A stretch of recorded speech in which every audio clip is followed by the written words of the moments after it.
কোণ এর শীর্ষবিন্দু এ বিন্দুতে স্থাপন করো। আমি এটা করি। এই রেখাগুলোর মধ্যে একটি রেখাকে বি এর মধ্যে নাও, অন্য রেখাটি অন্য একটি বিন্দুর মধ্যে নাও, যেন এটি একটি সূক্ষ্মকোণ হয়। সূক্ষ্মকোণ হলো 90 ডিগ্রি থেকে ছোট। তাহলে আমরা এদের মধ্যে একটি রেখাকে বি এর মধ্যে নিতে পারি এবং তারপর আমাদেরকে চিন্তা করতে হবে আরেকটি রেখাকে কোন দিক দিয়ে নিয়ে গেলে এটি অন্য বিন্দুর মধ্য দিয়ে যাবে।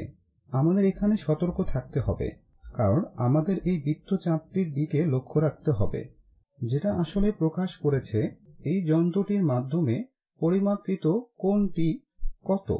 আমরা হয়তো এমন কিছু করে ফেলতে পারি এবং ভাবতে পারি যে আমরা এই কোণটিকে প্রকাশ করেছি, কিন্তু যন্ত্রটি চিন্তা করছে আমরা এর বাইরের কোণটিকে প্রকাশ করছি, এই বিশাল কোণকে। এখানে এই কোণটি 180 ডিগ্রি থেকে বড়। তাহলে আমাদের এই বৃত্তের পরিধির অংশটি খেয়াল রাখতে হবে। এটি নিশ্চিত করতে হবে যে আমরা যে কোণটি চাচ্ছি তা যেন এই যন্ত্রটি পরিমাপ করে। তাহলে আমরা একটি সূক্ষ্মকোণ চাচ্ছি। এখানে এটিকে একটি সূক্ষ্মকোণ মনে হচ্ছে। এটা সূক্ষ্মকোণ কারণ এটা 90 ডিগ্রি থেকে ছোট। এরকম আরো কয়েকটা করি। কালো বিন্দু ব্যবহার করে একটি স্থূলকোণ গঠন করো। যে কোনো একটি বিন্দুকে শীর্ষবিন্দু হিসেবে নির্বাচন করো এবং রেখাগুলোকে বাকি দুটি বিন্দুর মধ্যে নাও। কোণটিকে 180 ডিগ্রি থেকে ছোট হতে হবে। এটা তুমি বিভিন্নভাবে চিন্তা করতে পারো।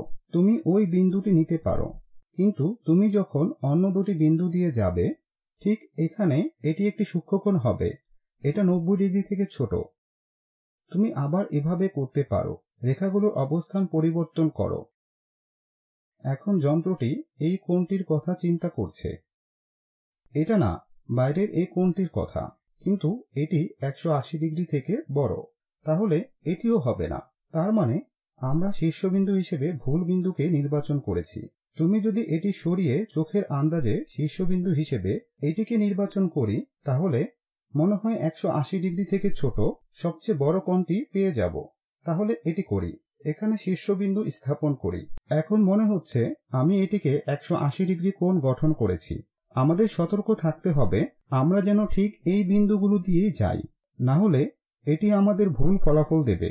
এটা ঠিক মনে হচ্ছে এটি একটি স্থূলকোণ, কারণ এটি 90 ডিগ্রি থেকে বড়। এরকম আরো একটি করি। এই বিন্দু ব্যবহার করে আরো একটি স্থূলকোণ বানাতে হবে একইভাবে। তাহলে এটা হলো ঠিক 180 ডিগ্রি কোণ এবং এটা হলো আমাদের স্থূলকোণ।